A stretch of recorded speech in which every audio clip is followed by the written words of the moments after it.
Good day, members of the press. Welcome to this press conference for the Montserrat Port Development Project, where we'll be looking at the tenders for the consultants, which is a part of the initial stages of the project.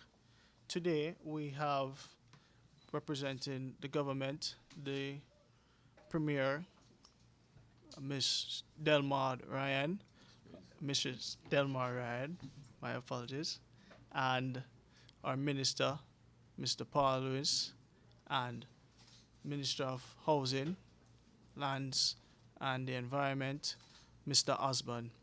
Also, we have with us from the UK Head Office, Mistress Panthon, our Director of Public Works, Mr. Junior Bruce, our Permanent Secretary, Ms. Beverly Menz, and the Head of Procurement, Mistress Hajinda Jut. Also, we have with us today, representing IMC Worldwide and FDL, Mr. Dwayne Monroe, and representing Stantec, Mr. Bino, and representing Beehive Consultancy, Mr. Bassam Eid and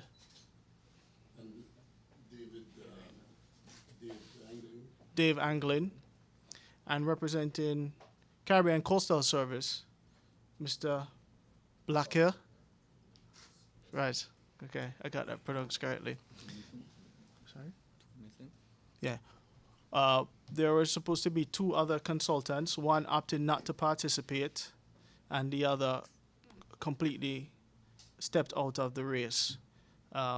Before we go any further, I would just like to give a background of what transpired thus far to bring us to where we are to date.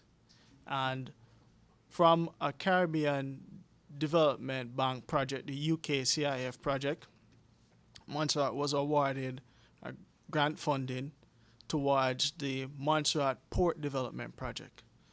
Under this project, we are to acquire consultants, technical consultants, to work with the government on the development of the project. We started early this year with an expression of interest where we got 24 participants across the world partaking in the exercise. The evaluation was completed and a list of 6 successful applicants were established. These gentlemen here represent 4 of those 6 applicants. At this stage, they are now participating in a tenders meeting for the final element of the tender process. And today, this press conference is the start of this meeting. Later on today, we'll be doing site visits, and the latter part of the day, we will be having a presentation and discussion on the tender process going forward. The tender process is expected to complete in September, and hopefully we should have one of these consultants on board by October for the project. With that background being established, I would like to pass on to my minister so that he can say a few words, and then thereafter we would move into feeding questions. Minister. Thank you, Rolando. Happen to also be, among many things, the present project coordinator. Of course, part of the targets that we need to achieve include having the project coordinator in place, having the liaison officer, a project engineer, and of course, our project steering committee. So Rolando at this point in time is, in the meantime, the project coordinator until further notice. Yes, it is a pleasure to have with us the government of Montserrat, of course. Speaking on behalf of the government of Montserrat, you know we have with us here today our acting premier and Mrs. Delmar Ryan, and of course Minister of Matley, Mr. David Osborne, amongst the staff from MCWL and one representative from procurement, very important procurement. After all, this is what we're here about. It is my pleasure and the pleasure of the government of Montserrat to have the consultants participating and also to make time from your busy schedule to actually come here on island so you can get a better feel of what you're actually submitting for. That said, we will be facilitating a site visit so that you can see firsthand what the site looks like. And then after that, we'll continue the facilitation process where we'll be sharing reports done before, investigations done before, and that is to allow you to get a better feel and hopefully that your submissions for the tender submissions that they will be accurate and what we consider a much better tender. Because if you're tendering on something and you have no feel or you have no background knowledge of the information or work that has been done before, then it would not help with the accuracy of your tender. So we decide to facilitate this process so that at the end of the day we'll have now what we know is down to four possible quality tenders. So thank you for making time to come here on island and to participate in this facilitation process. I like to also thank the press for coming and thank them in advance for the difficult questions. Rolando, could you just give us an update on what was the figure agreed of under this project, and tell us exactly? You mentioned that it's going to cover consulting. Is that only the what we're going to be able to get out of the money we had, and what's the plans for actually funding the entire project? So under the grant agreement between the government of Montserrat and the Caribbean Development Bank, this project will be funded to the tune of approximately £21 million. Under that premise, you will have payments for consultancy and the actual construction works. It was never publicly shared where we're going to build this port. Previously, the plan was to move it to Cars Bay with a larger design. Has it been redesigned, and what exactly is the vision for where it's going to be, what we're going to have? Okay, that's one thing probably I omitted. This consultancy phase of the project will start eventually the public stakeholder consultation. We have been hearing about a port for many years. Several iterations of it have been expressed to the public, and I think it has led to frustration. We were somewhat cautious in ensuring that we had secure funding and the relevant things to go forward with the port full speed. Now that we do have the funding and we are having the consultants on board, the public consultation will commence. The entire public will see what is happening, and their feedback will feed into the end process. There is a concept design for Port Little Bay. So given the funding that is available, Port Little Bay, as well as the optimization of the whole functionality of where Montserrat is going forward, Port Little Bay is deemed the ideal location right now. So Port Little Bay is where the project will be. There is a concept design, but let me clarify that concept is just the initial stage. It will be fine-tuned even further as we go along. But that fine-tuning process, because of the years of consultation, will be a minimum time. Tanisha Christopher from Radio Montserrat. You mentioned a short while ago that Port Little Bay is the most ideal site. What factors were used to determine whether or not this particular site is most suitable? Okay. Well, based on the many surveys that have been conducted technically, as well as the economic design of Montserrat tourism product and the current existing facility, those were some of the considerations that went into the selection of Port Littleby. We have a sustainable development plan with a timeline for certain things to be attained.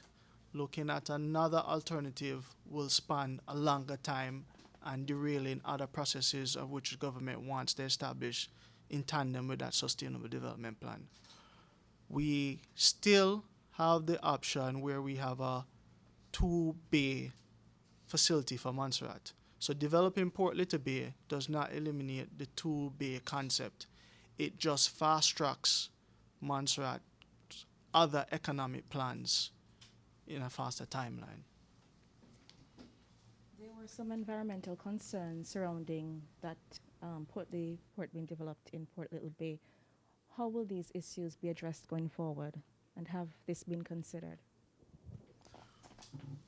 In our development of any project, the government of Montserrat has taken a responsibility to ensure that it is environmentally sound.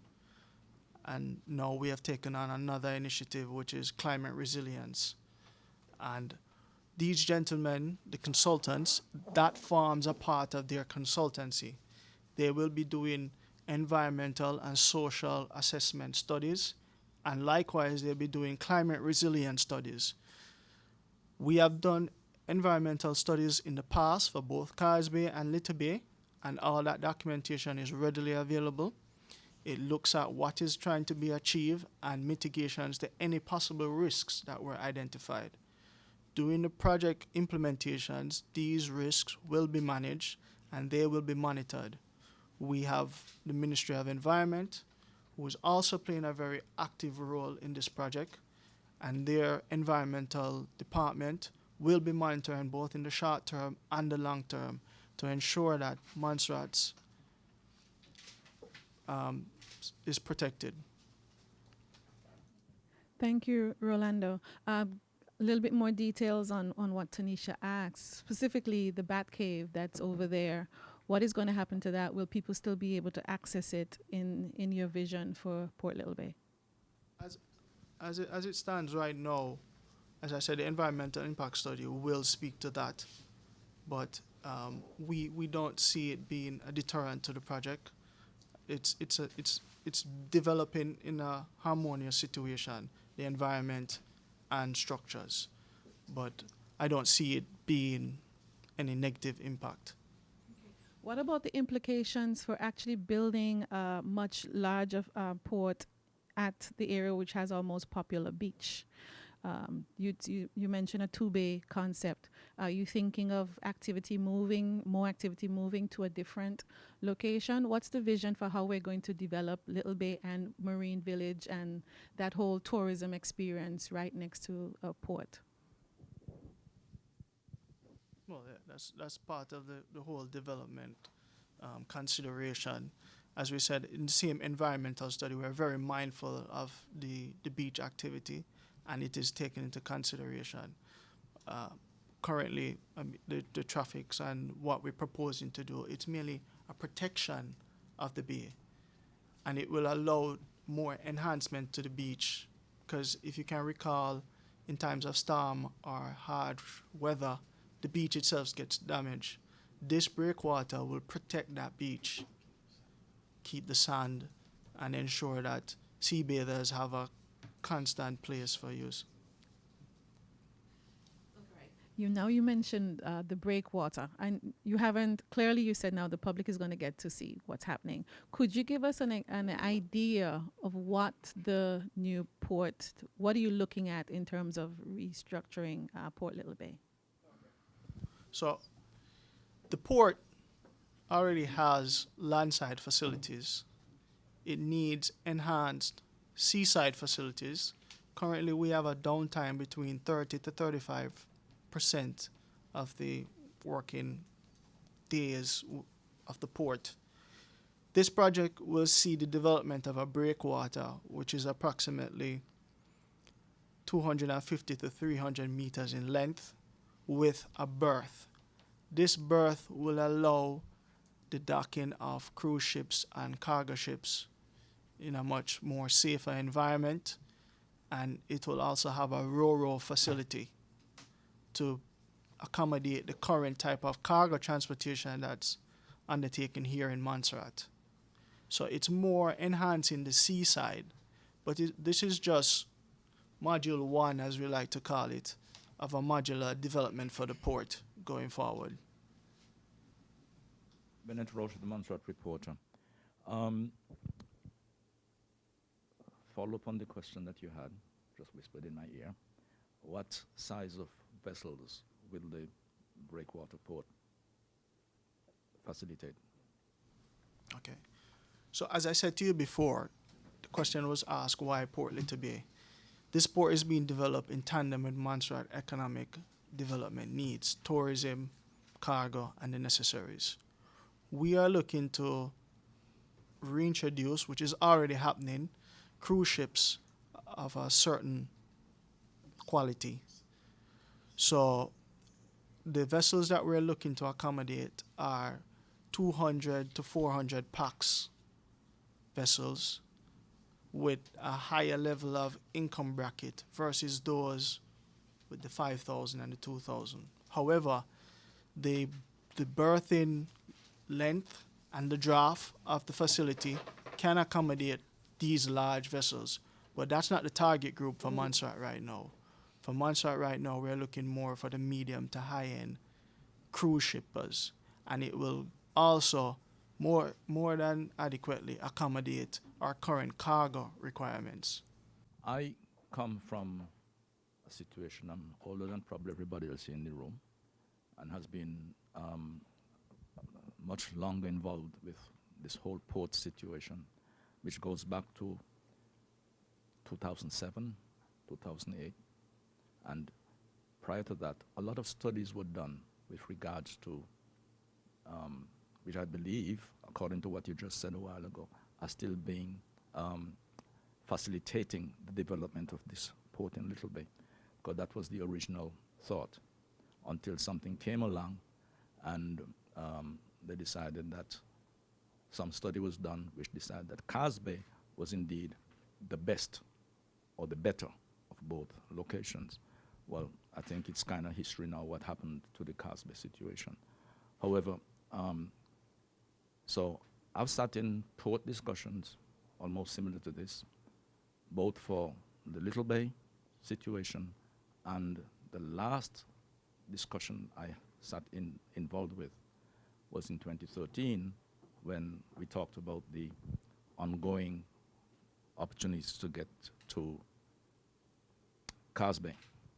Now, we talked about the cost of building this port, and I think Nerissa asked the question as to asked the question about the cost of it. Are you telling me that the 21 million pounds is what will, because you did say it will do the consultancy and the construction of the port. Is that what this port is going to cost Montserrat? Is that the end figure of what the breakwater port will cost Montserrat? As I mentioned to you before, this is a modular approach. We are not limiting Montserrat's growth. We have bigger pictures and bigger plans. This is module one of more things to come.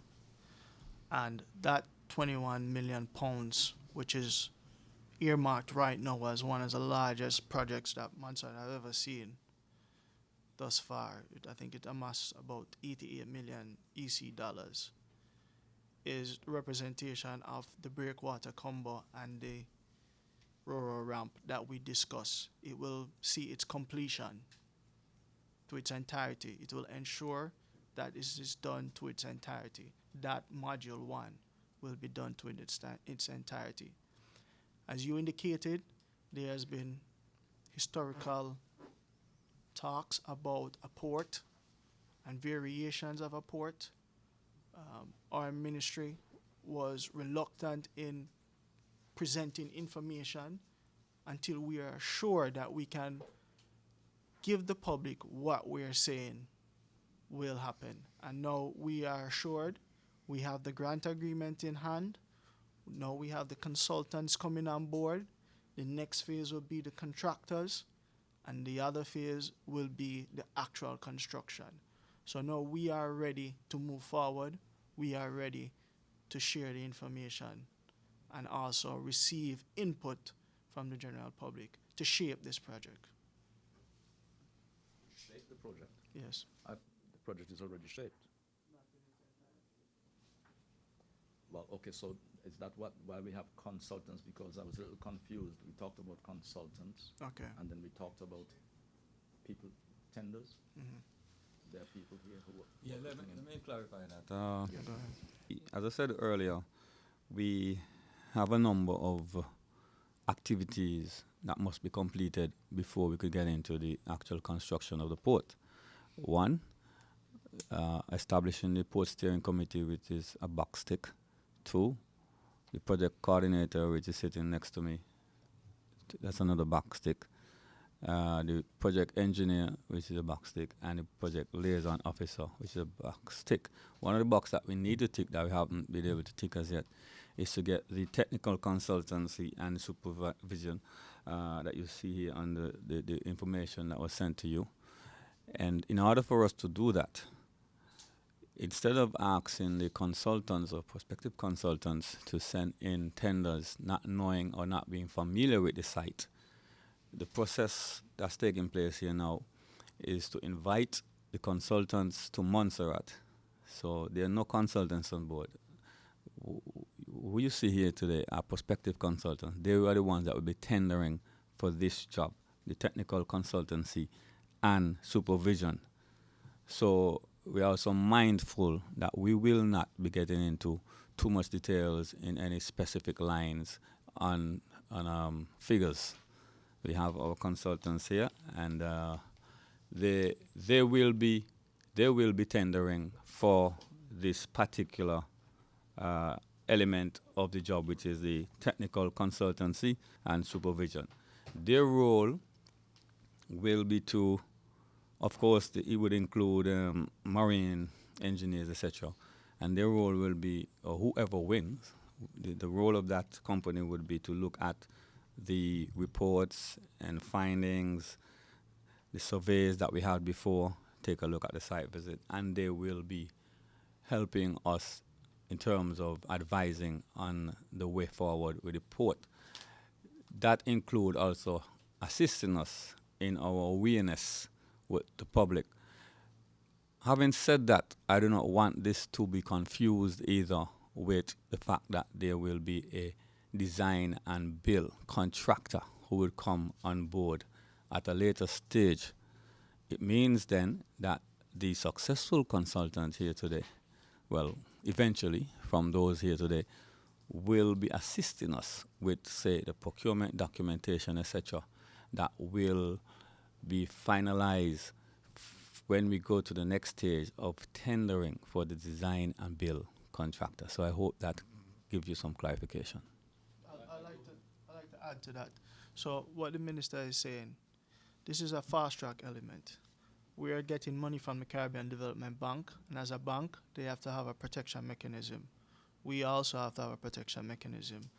These consultants are our protection mechanism. They will be on our team putting together the tender documents going forward for the contractor for the design build. We're moving into construction. We're not going to sit around again for another long-term consultancy.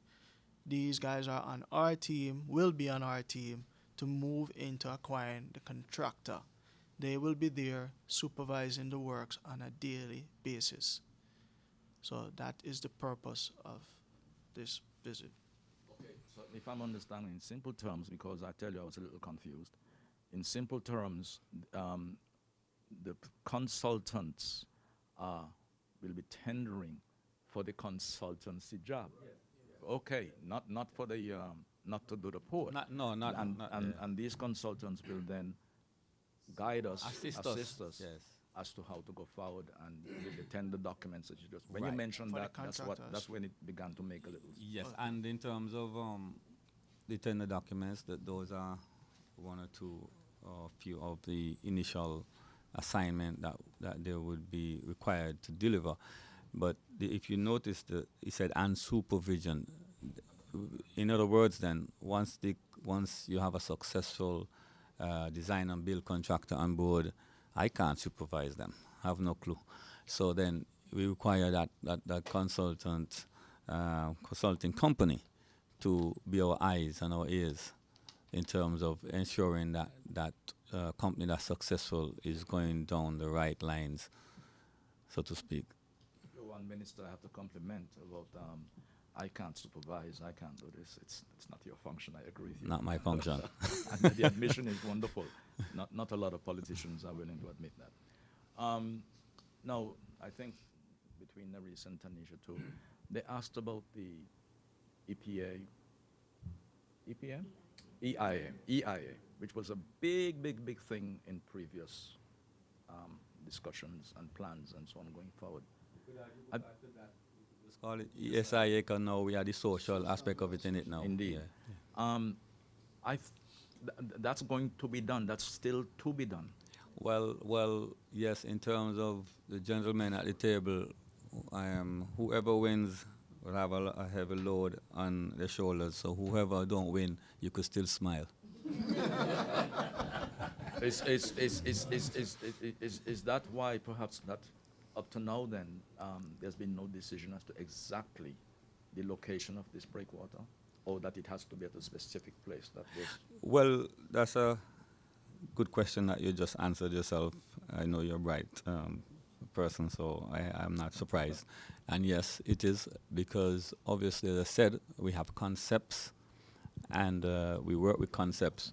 But in terms of the exact position, we'll be working and depending on our consultants and other technical personnel on our team to determine where the final position of the breakwater is installed, and of course to the final design, because anything that you have seen so far is just a concept. It's just a concept to give an idea of what can be.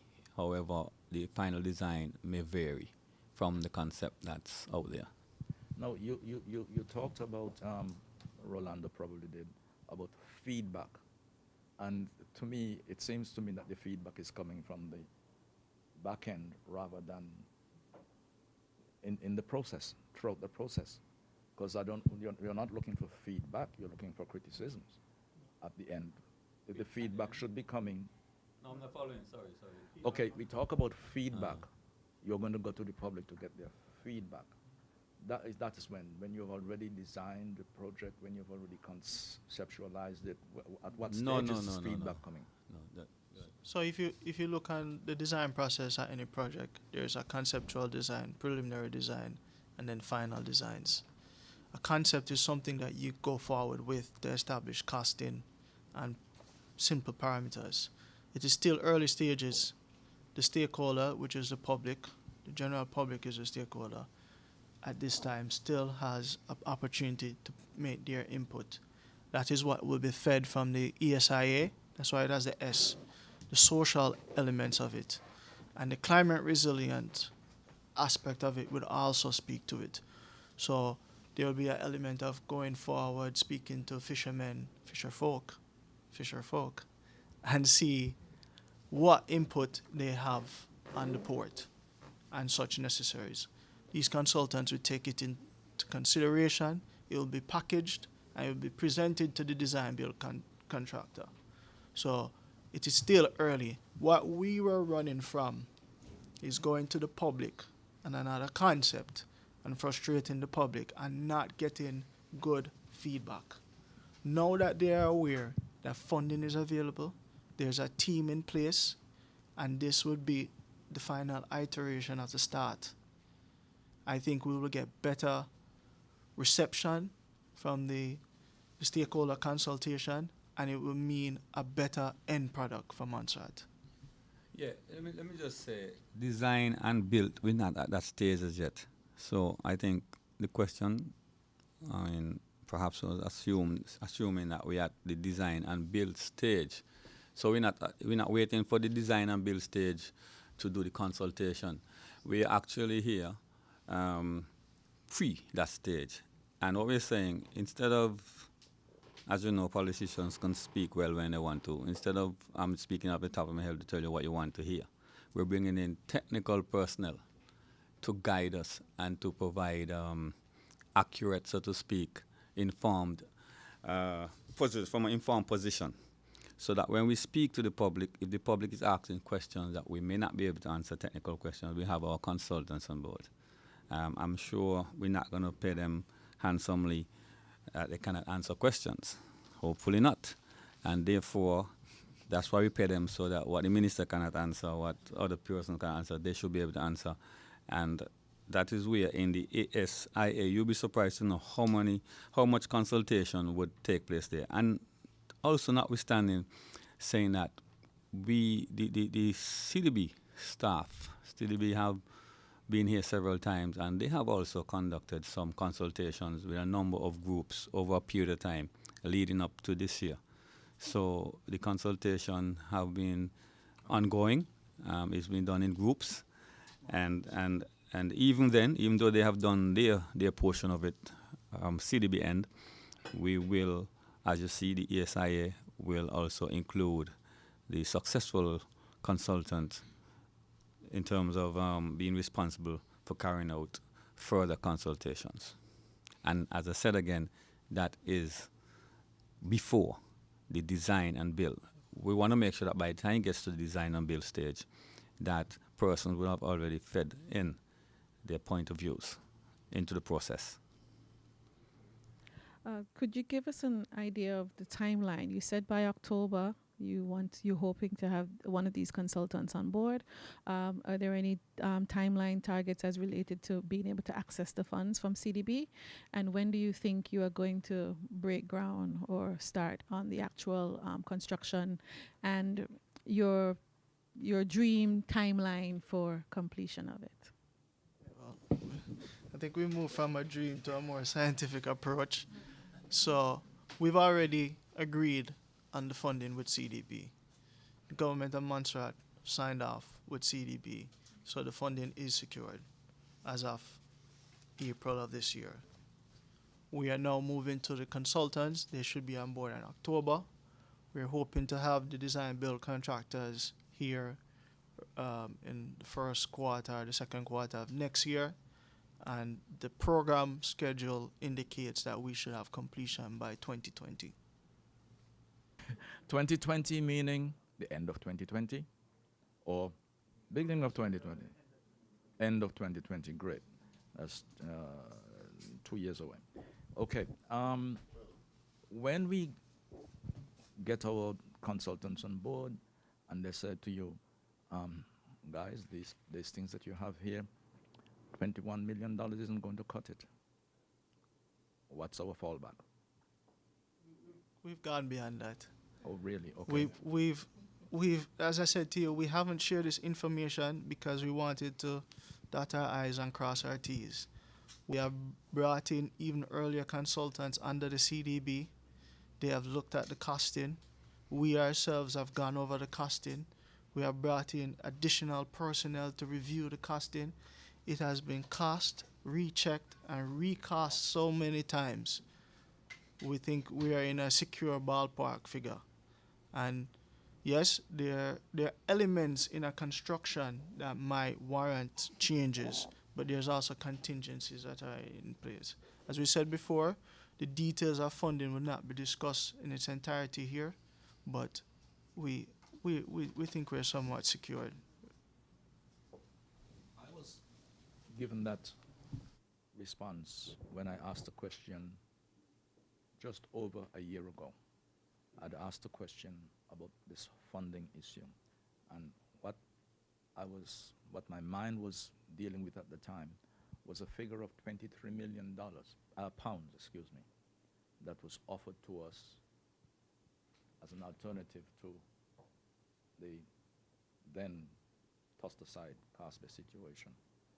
And I was given that same answer when I asked, what about that $23 million? Is it still on board, or will it be, can we access it, or whatever? Minister, is that any way that we can tap into that at any time? In terms of the that 23 million you're referring that it. Yeah, refused on other side. I think you're referring to the 23 million pound that was refused by a previous government. Let me just put that in there, and I guess as somebody indicated, maybe some pipe dream to go elsewhere was considered, and unfortunately, that didn't quite work out. God always knows best. But in terms of the 23 million pounds that you refer to, the offered by a previous government, that was never offered to this government. We, through the UKCIF funding, we were able to secure 14.4 million pounds, and thank God again for the EDF and the European Union. We were able to use funding from the EDF 11 to add to what we have from UKCIF, which basically make up the total. It is prudent for all financial accounting processes and management process that there are always what we consider a certain level of contingencies, as we know that no construction is accurate to 100%, and therefore one has to make provisions to take care of any inaccuracies. Hopefully, it is so well designed and managed that you would not have any large figures coming up in terms of contingencies.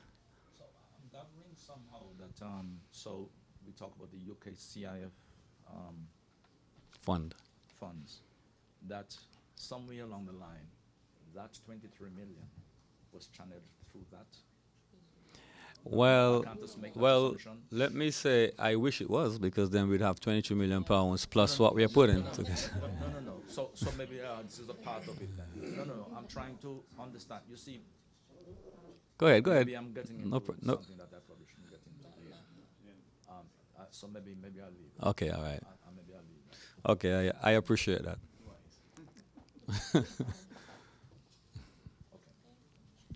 Speaking of impact on the local economy, are you in a position to state if there will be provisions for the creation of jobs for the people of Montserrat, equipment operators, etc., and how much of the raw materials would be originating in Montserrat?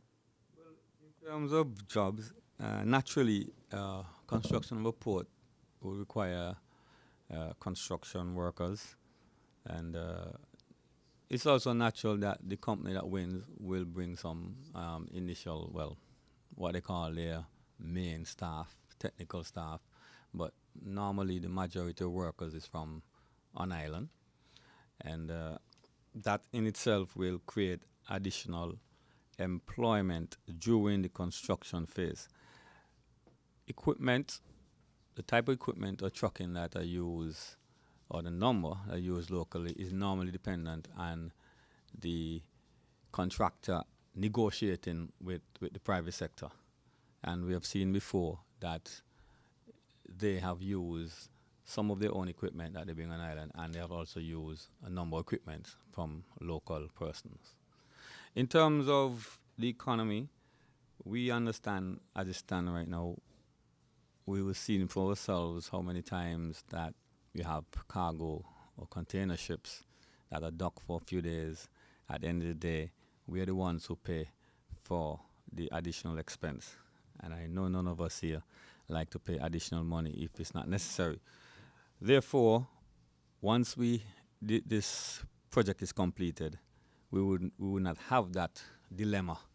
And I'm hoping that the additional costs on containers that exist right now, just because we don't have a breakwater, that when we do have a breakwater, that aspect of it would be cut from the price presently.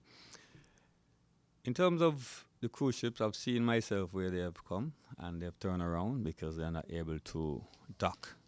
That again will contribute to our economy, as it will now mean that more often they'll be able to dock. I don't really want to remember or remind you of what happened. I think it was around St. Patrick's, just before St. Patrick's, with the ferry. It was an awful video, like a horror video. We want to eliminate such occurrences, and the construction of the breakwater will indeed eliminate such. The fishermen, we have Honorable David Osborne here, and he will be happy. Fishermen, fisherwomen, whatever you want to call them, fisher folks. Call them fisher folks, whatever your choice is, feel free. Mr. Honorable Osborne will be very happy to know that he could say something to his persons who he deal with on a daily basis about what we're gonna do with our vessels. He would then have an answer. In terms of the yachters, they too sometimes leave earlier because of bad weather coming in, and they too will be able to stay much longer. We have a fancy looking police launch. We would like to host it here when there are rough seas instead of having to travel distance to find shelter. And that in itself is just one or a few of what things that would benefit the country. Because when you look at the potential too for transshipment, we're not in a position to accommodate that at this point. But there are possibilities that could arrive if we construct the breakwater and have enough space to facilitate such operation, that out of that would create even greater employment. So the possibility is there. But before any of this become a reality, we must construct the breakwater. So I know there are different views, and I respect every view.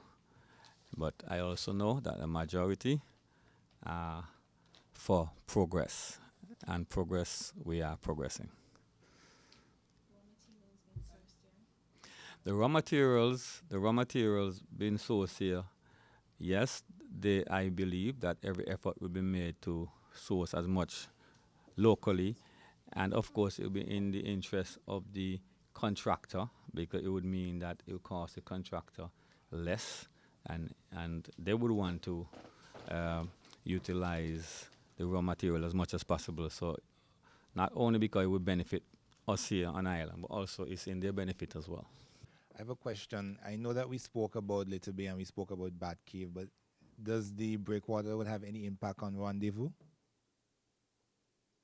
As we said, that's still a part of the environmental impact assessment study, but just firsthand, given the location and the bluff, it's highly unlikely.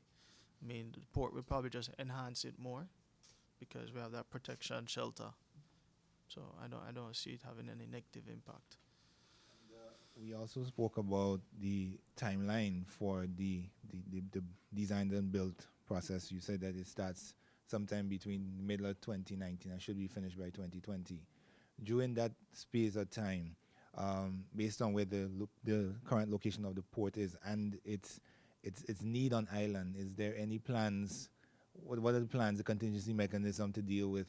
Are we going to currently use the current jetty and add the new jetty, or are we going to be moving the facility to another temporary location? Is there any plans? No, so the situation is, it's not the first time you're going to have a port doing an upgrade. Might be, so it's not the first time in Montserrat, because it's happened in Montserrat before. The contractor, along with the consultants and ourselves, will ensure that we minimize the interruptions to the port as possible. It will be worked into the contract and the method statements brought forward by the contractor.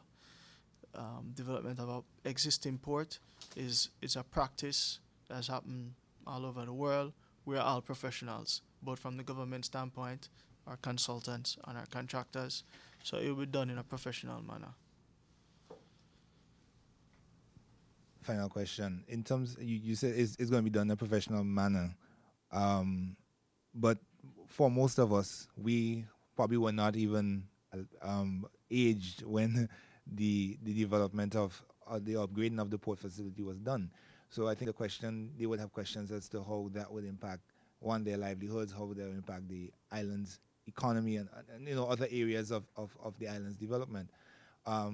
So really and truly, the question is, what is there any contingency mechanism in the event? Because of course, early in the year we usually have the sea roughness to deal with, which puts basically the entire island on hold. So are there any contingency mechanism at all?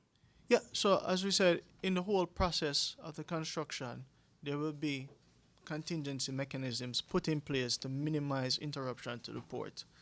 How specific, we can't speak to the specifics, but it is worked into the whole process. It is worked into the whole process, but we will minimize it to ensure that the public still can function and we get the job done in a timely manner.